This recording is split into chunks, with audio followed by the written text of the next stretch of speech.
Pamusoro peo. Unde ndikuyawo. Yemune wangu akatungwa Renimo. Yeah. Renimo. Okay. Ukatora munda wangu. Akatandira ngewaya. Munda wacho ndinazvi zvati zvirudideva. Makatanga kugara parini mwe? Ipi baba? Makatanga rini kugara panzvimbo? Ndine nguwa. Pamunda. Munda wangu ndakangati isorima. Lero tingatamborekera. Zvino takata kuti tichabva tadambudzika titeme tiiso timjera munda macho imomo. Saka wakatandirwa ngewaya. Inosenza nemadheti. Ndakatanga kugara pogore rakati. Wakomana wakazotandira musi wakati. Wakauya kugara munzvimbo musi wakati. Dani rinobva rabatsirikana. Zvino zvichazikana cheni mbuya. Basi vanhu vakagara vamuna vakuerera vanobatsira. Pamusoro chani. Teteawa Peter Musambidzi. Teteawa iya ndodzangu. Vakatanga kugara mukuma 1960s. Kulima ikoko 1960s. Vakazoregera nenhau yehondo. Nokuti tatiri kumamisha kumaminda. Kumamisha ndiko taigara. Tichiuya kumaminda kusango. Saka pakaita hondo tatisakwanisi kuti tifambire minda. Saka takazonga takundorimiwa kumayadhi kumusha. Saka ndio patakazoona 2019 ndipo takazona Renimo akuya kuzotanga kulima ipapo. Saka teteawa wakakuma 1960s ndio papa neminda wakatanga kutominda iyo. Mundu ari mugukumani? Iri mugumawo. Kuti mangu kuti? Ini ndini sabu mampasi. Nyaya akatika ndekuti pamusoro ishori. Isusu takatongeswa nyaya mugano pano. Tikapiwa mareserves musi wa 12 January. Wemunda iwoyu? Wemunda iwoyu, wenzvimbo iyoyo yedu. Anditika. Saka tapiwa mugano musi wa 12 January. Takabva taenda kumba. Vatadaidza Ishe. Tikati Ishe uyai. Ndine munhu waamubhuku medu. Saka kuti titaure naye. Imi musipa zviti. Ndakanyora samba inini. Ndikapa mupurisa wangu. Mupurisa enda odi Renimo kuti ngauye Ishe ukuya totaurirana nekuti takataurirwa nyaya mugano. Renimo haana kuuya. Anditi kwauzoti musi wa tatati tisanganiswa 16 haana kuuya. Isusu ndozoti inini ndiri kufudza mombe. Musi wa 19 ndipo ndakazoona kwati kutongesana kwataitongesana kwacho kwanga ari kurima kwacho ikuku. Wakabva apfuurira manje anzwa message, anzwa mambo kuti mambo wapa judgment. Abva ndipo akazokokera waya munda market. Musi wa 19 ndikaona naye wachikokera ari wairi nomwe wacho anomuziva. Ndikatochingambidzana naye achikokera waya. Renimo? Ndi Pauline Momo. Kamira pande kwa Sarango. Tinotomutora nyaya iri kuchete. Nyaya iri apa mambo wangu. Kugara wandaenda kokera ndakaita. Pandakanzi ndigare. Ndipo pandakakokera. Wakazogara nani? Ishe nasabu wangu. Sabu uye. Noti uibwa. Wana makakata wana auda kundibira lenje ndakapiwa. Taura chini chini. Aubirwi lenje lenje. Iyo wakapiwa na sabu upi? Sabu kwa para. Sabu kwa para ndiye sabu wako. Ndiye sabu kwa. Waine sana nyaya mugano. Uri Ishe wako ndiye? Ndi mezani. Ishe mezani.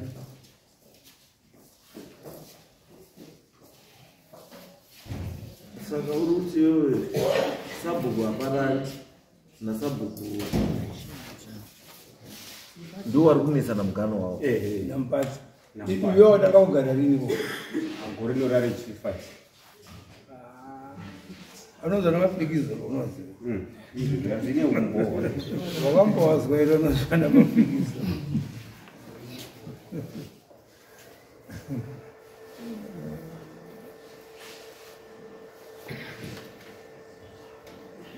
Wakadezwana sabhuku wakaenda. Andira kuenda sabhuku aparara katusaenda andomataidzira unokuita pabhosi tichiri kunetsana nyaya muganga. Saka iwewe hapana rikuri timu ndika. Iruko. Ndio kubhuku kwangu. Ndiko unotongo. Nzvimbo iri kwani? Iri kwa Harare. Madhara Rwanda kai kumapiri Rwanda kai paita. Iri kwani sabhuku mpatsi. Changa mirangu pamusuri changa mirangu. Takauya panapa mwezi wapera uyu chitongwanya iyo yeboundary medicine. Wakapiwa you mean judgment yakapiwa yekuti nzvimbo yamuri haindi yenyuba mugano parutetsa gore rino asi iye wakabva ndipo akabva pamizi yamacho kuti izvo kwani nzvimbo ngeyangu inini mupasi regai mandapamizirane paandandi kurima pacho ipapo kuti arambe napo ipapo asi akatongwa zvokuti akatozvidzawo mambo nguri mambo anga pajudgment asi iyo akaenda keroni kuisa wai musi wa 19. Okay. Ngendizo mambambo yenge zvirwere. Toda vanhu complain nemutemo. Pakaita majudgment mukaita maspeed ekuti uri munhu wanhingi. Pampacho munozorwadziwa kumberi. Iwe semugari unotongwa kune kuine munda wako. Dai wanga wakangwara. Ukaita munhu wangu inini ndikarasiswa iwe watodi. Watorasika. Vanongona. Because kana riri boundary mambo ndiye mudzidzire nzvimbo. Akati sabhuku ina ishe munoguma apa. Uya akabira uko nemunhu. Munhu unofanira kuti kana atoziva ndiro zvaro no ndataura muchakamenda unochinja umba ndau. Boti kata nelanguage kuti sabhuku anoita haasi munhu wangu asarogara mudzimba mangu. Wakutanga. Karaswa nini.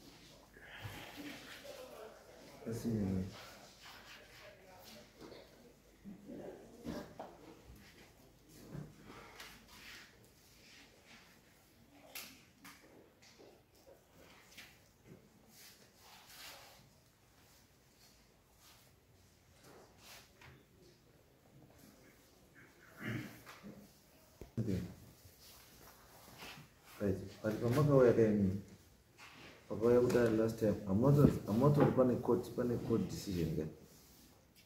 I'm going to come just in 2020.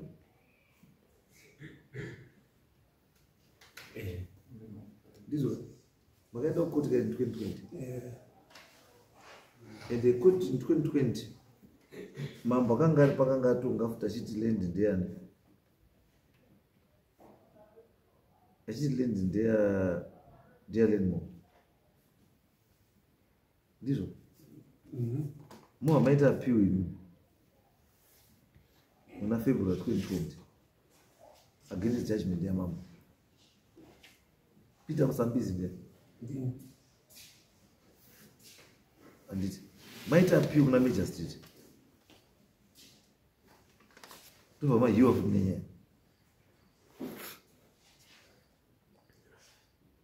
The appeal is and be and hereby dismissed.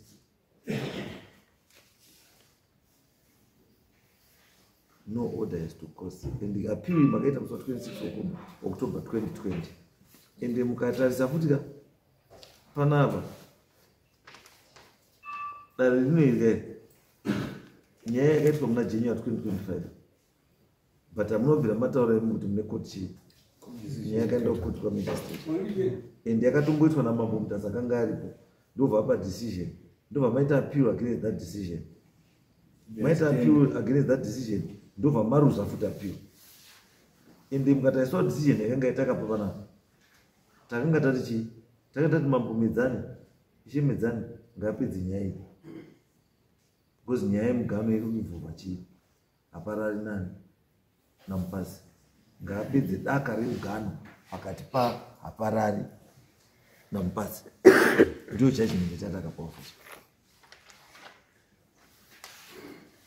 So what it means zviri kuti chii zviri kuti mukomana uyu paari ipapo paisa fenzi yake haadhipo ndipake kusvikira makana muda kuti appeal again munoita then appeal again kwa High Court because appeal yemakaenda kwamajestate yakatoroiwa hawo. So if you intend to appeal again mako appeal futi kupi kwa High Court. Saka chii chikudiwa manje kuti imimi if you are quite sure about kuti zvakaitwa apa hazvina kusvika pamutemo maita appeal you need to cite that because apa iritonzwa vanhu vakamira semawitness against mimi court ndiishe Medzani nemukororo wake ndichawana Medzani. Saka ndototadza kuzivawo kuti imi hamuna kuzvisaita sei kuti ishe nemukororo wake aiwa ishe nemukororo wake ndio wanoita mawitness wari vatatu baba nemwana. You supposed to say that kuti muna majestate uyu ndiye ishe uyu mwana wake uyu handingamona because already zviri kureva kuti mukataisa mutemo majestate anokwanisa kuteerera anoteerera ishe kudarika vanhu vese because masabhuku ese anoripota kuna ishe. Saka it is deemed kuti ishe anoziva mugano yemasabhuku ake kudarika munhu wese. Yes. Chichemo chakinacho ichekuti of course wakati iwo musadisturb apari asi ikone zvakwenda kupukira kwenda waone kumunda kwomuchembero ndisati kuti ka imimi panyaya yemunda wamakazimusiya paari handiti. Saka imimi kana muri kuti iye ajamba paakanzi aite sei aguri then ane nyaya ndizvo zvatutaudai because apo pari kunzi chiapo pari kunzi mugano ima makati ndi rukeredzi angani Rwizani Rutedza abila Rutedza akabira Rutedza asizve izwai asi ishe wakati uyu mugano ndiani muchechedzi muchekecheke wapfura muchekecheke judgment mukona handikamuza aizwai pandikutaura imimi boundary ramurutaura ndo rakarambwa naishe. Ishe yakati harisi Rwizi Rutedza imuchekeche. Saka uyu achiri kumhiri kwani ari kwamuchekeche haasati abira chii muchekeche. Saka hapana chamunomumangarira according to that judgment because ari kunzi achiri chii correct. Saka nyaya iripo yamunofanira kuita imwe ndekuti endai morwisana naMedzani kuti Medzani ajustify boundary raari kutaura kuti boundary kana risiriro handitika ngaazive kuti boundary harisiri chii harisiro as long as iye aroramba ari kunyora kuti boundary ndiani ndimuchekechi handitika iko noti panyanzi Rutedza ka panyoka panyanzi Rutedza mambo iyi muruzanirwa ini hatisabhesa neiyi ndiri kubhesa nechii nemeya majestate appeal yamakaita handiti appeal yamakaita kwamajestate ndiyo iri kutaura iyo kuti ishe uri kuti mugano imuchekeche imimi muri kuti mugano ndiani ndirutedza handiti. Saka nyaya yamunofanira kutanga mapedza kugadzira inyaya yekukonvidza ishe kuti ishe boundary harisani muchekeche boundary ichii iwo noti tatakamirwa nashe tatakamirwa naishe tatakamirwa na Mr. Maki Medzani ndiye akakatimirira saishe apo akazobudisa Rutedza inoko ndinobatani zvinoitika manje Maki hakwanisi kutaura zvinhu zvakamidzani izvozvo because pana substantive headman aripo mupenyu asati afawo. Saka Maxwell chanokwanisa kuita anokwanisa kuti kubatsirai kuti aconvince mudhara medzani kuti mugano hausiwoba uyu mugano ndeuyu, ndiko kuti nyaya iyi yamukutaura ifambe. But as long as mudhara ari adamant kuti mugano ndimuchekechi, Maxwell haana chaanochinja. Batsirwa ipa papo. Nyaya ilipo mchangamiri wangu. Nyaya yakayatondesa. Ngea tichawa. Ndio nyaya yatondesa. Chokwadi chilipo ndechekuti Mwari ndio uchaziwa. Awa vanhu ava. Kana dakuti mukabvunza kana pane mupolisi akaenda kuseva someone. Can you witness that kuti anomia musheba uko? Iko nini kana mombe zetu chaidzo hadzichina rugare. Ingoti ndio nzvimbo yedu yatata kuisa mombe. Ngekuti umamisha kutaifunzira mombe takata kurima because takatatiza hondo. It's okay. Taizwa. Tichabatsirana. Taizwa tinobatsirana. Right, next.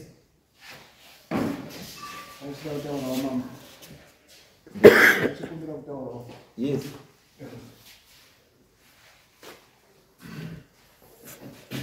Pamusoro hii vanhu vedare inini ndinoitwa Patrick Dinga. Ipo pacho pari kutorima varume ava izvozvizvi munda wedu wekwaNhinga. Pavari kutorima izvozvizvi pavari kutoti furufuru munda wedu wekwaNhinga wawakatopamba. Munoita waMhinga. Chimhangara inyaya kudari yaMhinga versus ani toipinza yakadaro yakasiyana nechii yakasiyana yaimwe yakasiyana izvo. Right, and the next question.